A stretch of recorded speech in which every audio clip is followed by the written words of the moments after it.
Well, you've just said what you think. You've just given us your view, which is that it's nothing to do with Islam. And other people will have a view that it is. But I'm suggesting that as a society, we actually take the time to work out people's motives. But it's very clear that in your case, for instance, you wouldn't want it to be ascribed to an Islamic motive. Even if it was turned out that he had a copy of the Quran in the car, you would say it had nothing to do with Islam. We would have accepted that. There are people, let me finish.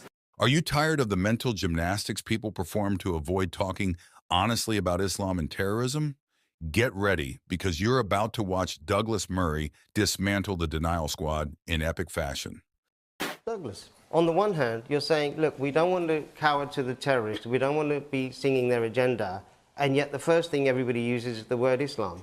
Well, listen, in this particular state, I was... Oh, now we're concerned about accuracy? But when a terrorist shouts Islamic slogans during an attack, suddenly it's a mystery with no connection to Islam? Give me a break. This is selective accuracy at its finest. Actually in Scotland Yard on this case, so I was there on the day. To qualify as an Islamist incident, it has to fit a certain criteria. And it was discussed earlier on, but no one actually mentioned why this was classed and why it was taken over by SO15 as an Islamic incident. Otherwise, it would have just been homicide that would have taken over this case. There are certain criteria. For instance, if he said the word Allahu Akbar, that would have been clearly an Islamist incident. If he had had a flag of ISIS, clearly it would have been Islamic. He didn't have any of those. He didn't say anything. He didn't leave a note. The only thing that makes this a counter-terrorism he was a Muslim. No. Hold up. Did he just say the terrorist wasn't a Muslim, even though the guy was literally shouting Allahu Akbar while committing the attack? Come on, folks, we're not that gullible. This is exactly the kind of denial that Murray is talking about. Not even that. It was because he wasn't we don't know if he was a practicing Muslim, because he clearly wasn't a very good Muslim. What does that mean? What does a very good Muslim mean? Well, if he was taking cocaine, he was into, you know, wife bashing, all those things. If he was a Muslim, he wouldn't be taking cocaine and having, you know, drinking alcohol. But it was because he attacked. Let me just finish the point. The reason was because he attacked a political institution, the heart of government. That was one of the reasons, if you like, that qualified it. He's, in terms of practicing, that's still coming out. We don't know whether... We don't know whether... Seriously? That's the best you've got? First, it wasn't Islamic. Then he wasn't a real Muslim. Now, we just don't know enough. The mental gymnastics team is working overtime here, folks.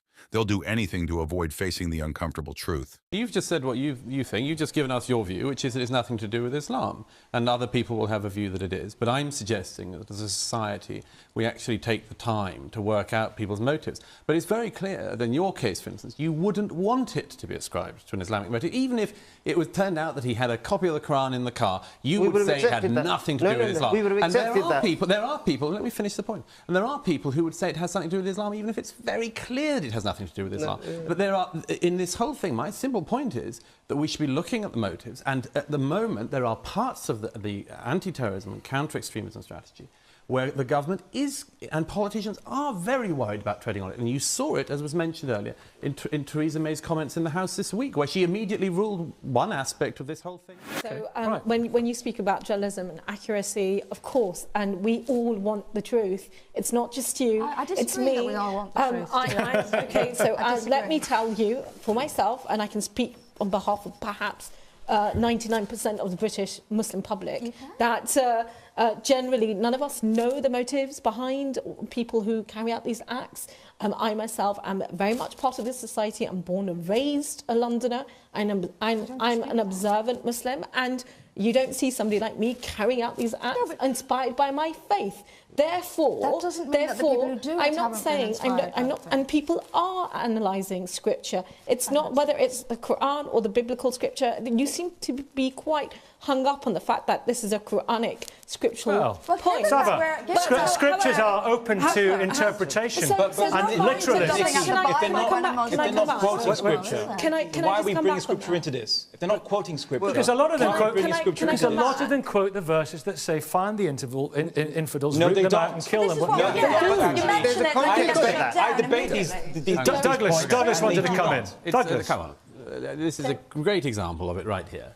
Mr. Al-Andalusi thinks that none of the terrorists ever quote the Quran. Flat out wrong. Flat out wrong. Let me give you one example. You mentioned it earlier, the killers of Lee Rigby. Michael Adebolajo, on his body, when the police arrested him, he had a note in his pocket to his young daughter explaining why he did what he did. It's all on the public record. You can see the facsimile on the BBC's website, and he has footnotes throughout it of Quranic verses that he explains justify, in his view, his actions. Now, that's the beginning. Hang on, let me just finish my point before the proselytization begins, okay? Let me just finish my point. That would seem to me to be, therefore, a very clear occasion, never mind the thousands of others we could list worldwide, a very clear occasion on this country when one of our soldiers was murdered on our streets, where clearly Scripture had something to do with it. So the problem that a lot of us have is we are willing to discuss the drugs bit, we're willing to discuss the foreign policy bit, we're willing to discuss all this. Why are you not willing to concede that there is a religious element? Sometimes. Boom! Murray just dropped the mic. He's called them out on their blatant refusal to acknowledge the role of Islam in some terrorist attacks. And notice how they try to shout him down instead of engaging with his argument. This is what happens when you challenge the sacred cow of political correctness. But the truth is, we can't afford to ignore this issue any longer. We need to have the courage to confront it head-on for the sake of both Muslims and non-Muslims. So let's spread this video far and wide. Let's get people talking about this critical issue. And let's stand with those who are fighting for a more honest and peaceful world.